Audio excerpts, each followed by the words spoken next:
नमस्कार दोस्तों, welcome back on my YouTube channel literatures world by broad. तो आज की इस वीडियो के अंदर मैं डिस्कस करूंगा कि अब्बास की लिखी हुई बहुत ही इंटरेस्टिंग स्टोरी भोली। इससे पहले मैं इसका एक पार्ट 1 बना चुका हूं। उस वीडियो में मैंने डिस्कस की थी इसके राइटर जो कि अब्बास हैं उसकी बायोग्राफी और इस स्टोरी की ओवरऑल समरी। तो एक बार उस वीडियो को ज़रूर देख लेना। उस वीडियो का लिंक आपको इस वीडियो का डिस्क्रिप्शन में मिल जाएगा। और इस वीडियो में मैं इस स्टोरी को लाइन टू लाइन एक्सप्लेन करूँगा। साथ के साथ में जो चैप्टर है उसको पढ़ते जाएंगे, साथ के साथ उसकी हिंदी में एक्सप्लेन करता जाऊँगा। और अगर आप चैनल पर नए आए हो तो चैनल को सब्सक्राइब जरूर कर लेना, क्योंकि इस चैनल पर आपको ऐसी इंग्लिश से रिलेटेड वीडियोस आपको टाइम टू टाइम मिलती रहेगी। अब मैं फ़िलहाल 10th क्लास के जो चैप्टर हैं उनको कवर कर रहा हूँ एक सीरीज़ के अकॉर्डिंग। तो ज़्यादा टाइम ना वेस्ट करते हुए शुरू करते हैं हम आज की हमारी video. Let's start it. Her name was Sulekha, but since her childhood everyone had been calling her Bholi the simpleton. उसका नाम सुलेखा था, परंतु उसके बचपन से सभी उसे भोली या फिर बुद्धू कहते थे। She was the fourth daughter of नंबरदार Ramlal. When she was 10 months old, she had fallen off the cot on her head, and perhaps it had damaged some part of her brain. That was why she remained a backward child and came to be known as Bholi the Simpleton. वह रामलाल नंबरदार की चौथी बेटी थी। जब वह 10 महीने की थी वह अपने सिर के बल चारपाई से नीचे गिर गई थी, और शायद इसी से उसके मस्तिष्क का कोई भाग क्षतिग्रस्त हो गया था।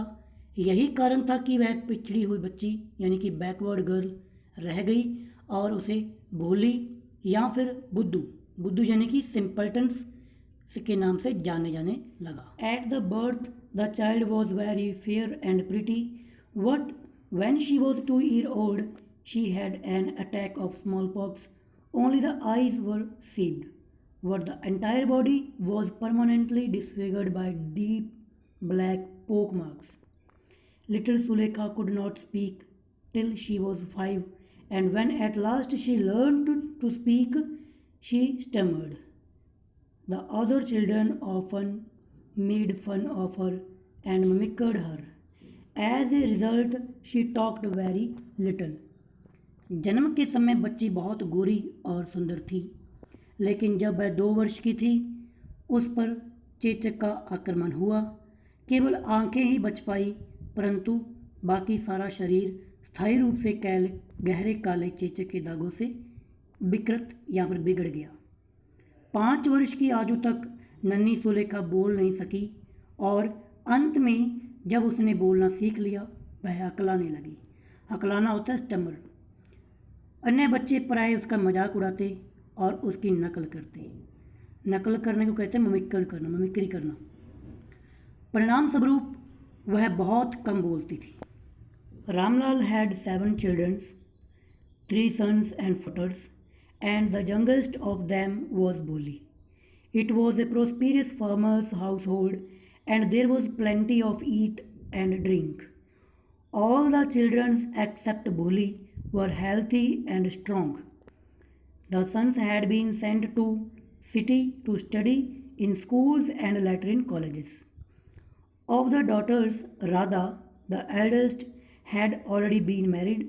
The second daughter, Mangala's marriage had also been settled, and when that was done, Ramlal would think of third Champa. They were good-looking, healthy girls, and it was not difficult to find bridegroom for them.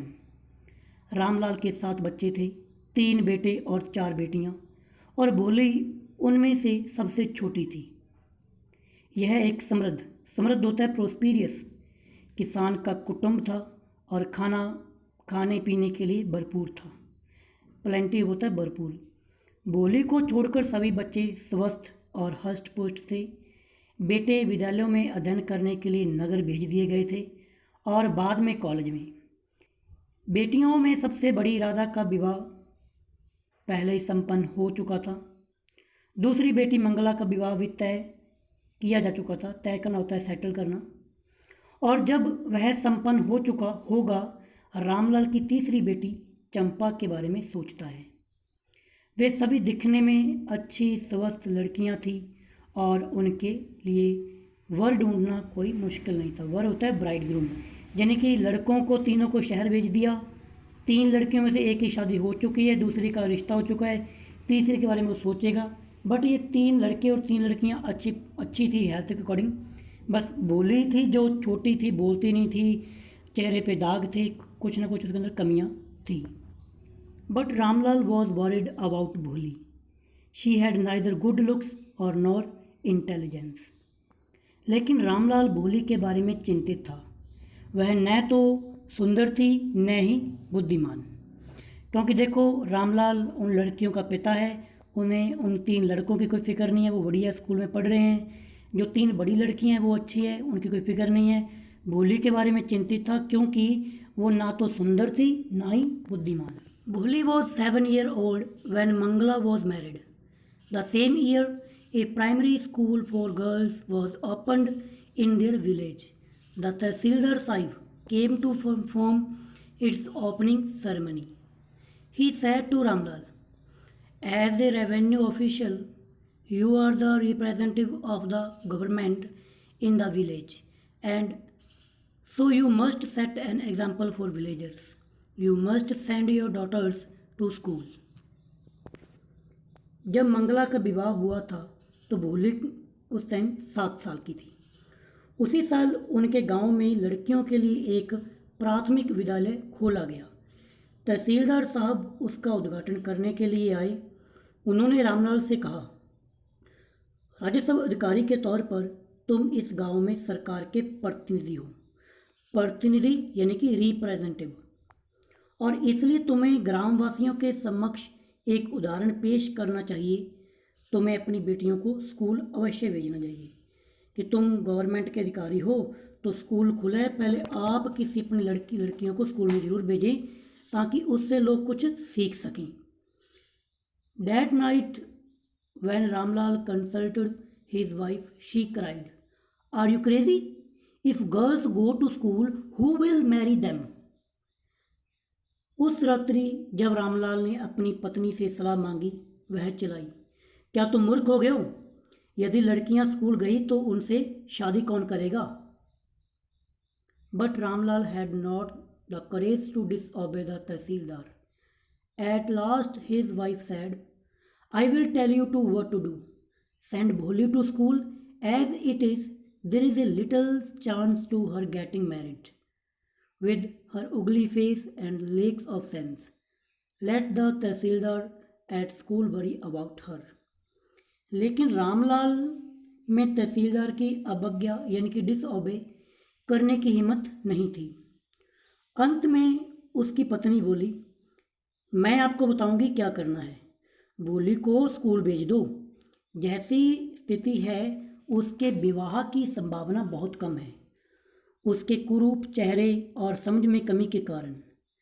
विद्यालय के टीचरों को उसकी फिक्र करने दो। मतलब कि जब रामलाल ने घर पे आके बात की तो उसकी पत्नी कहती, भाई लड़कियों को स्कूल भेजेंगे तो शादी कौन करेगा? क्योंकि ये थोड़ा सा पुराने टाइम की स्टोरी है। उस टाइम अगर लड़कियां स्कूल जाती हैं तो ऐसा माना जाता है कि वो लड़कियां सही नहीं हैं। तो उसने कहा, भी अगर लड़कियां स्कूल जाएंगी तो वे उनसे शादी कौन करेगा? तो रामलाल फिर अब तहसीलदार की भी बात टाल नहीं सकता था। तो उसकी पत्नी ने कहा, भी चलो ठीक है, मैं आपको बताती हूँ, आप ऐसे करो कि भोली को स्कूल भेज दो। एक तो आपका काम हो जाएगा, आपने उसकी इज्जत रख ली जो तहसीलदार ने कहा, और वैसे भी भोली अब सुंदर तो है नहीं, उससे कोई शादी तो करेगा नहीं, तो बेटर है कि उसे स्कूल भेज दो। The next day Ramlal caught the Bholi by hand and said, "come with me, I will take you to school." Bholi was frightened. She did not know what a school was like. She remembered how a few days ago their old cow, Lakshmi, had been turned out to the house and sold. "No, no, no, no, no, no," she shouted in terror and pulled her hand away from her father's grip. अगले दिन रामलाल ने भोली का हाथ पकड़ा और बोले, मेरे साथ आओ, मैं तुम्हें विद्यालय ले चलूँगा। भोली डर गई। उसे पता नहीं था कि स्कूल कैसा होता है।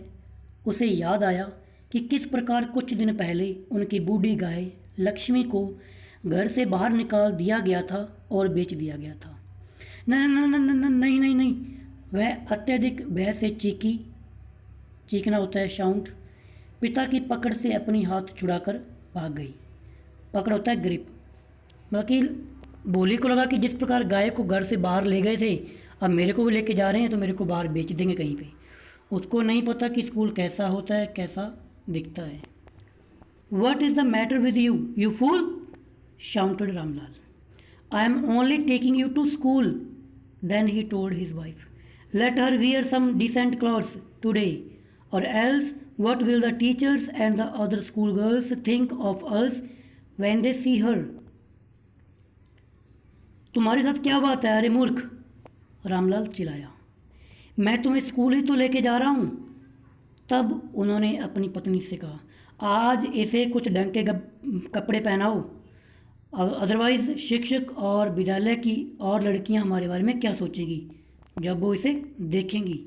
New clothes had never been made for Bholi. The old dresses of her sisters were passed on to her. No one cared to mend or wash her clothes, but today she was lucky to receive a clean dress which had shrunk after many washing and no longer fitted Champa. She was even bathed and was rubbed into her dry and matted hair. Only then did she begin to believe that she was being taken to place better than her home. भोली के लिए कभी भी नए कपड़े नहीं बनाए गए थे। उसकी बहनों के पुराने कपड़े उसे दे दिए जाते थे। उसके कपड़ों की मरम्मत करने या धोने का कोई फिक्र कोई नहीं करता था। परंतु आज वह लकी थी कि एक साफ़ सुथरी ड्रेस पाकर, जो कई बार धुलने के बाद सिकुड़ गई थी। श्रंक होता है सिकुड़ जाना। और जो चंपा को ठीक नहीं आती थी, मतलब कि जो पहले वो चंपा की थी वो फिट नहीं आती थी, अब इसको दे दी गई। उसे नहलाया भी गया और उसके सूखे उलझे हुए केशों में तेल मला गया। सूखे होता है ड्राई और उलझे होता है मैटर्ड। बालों में तेल मला गया।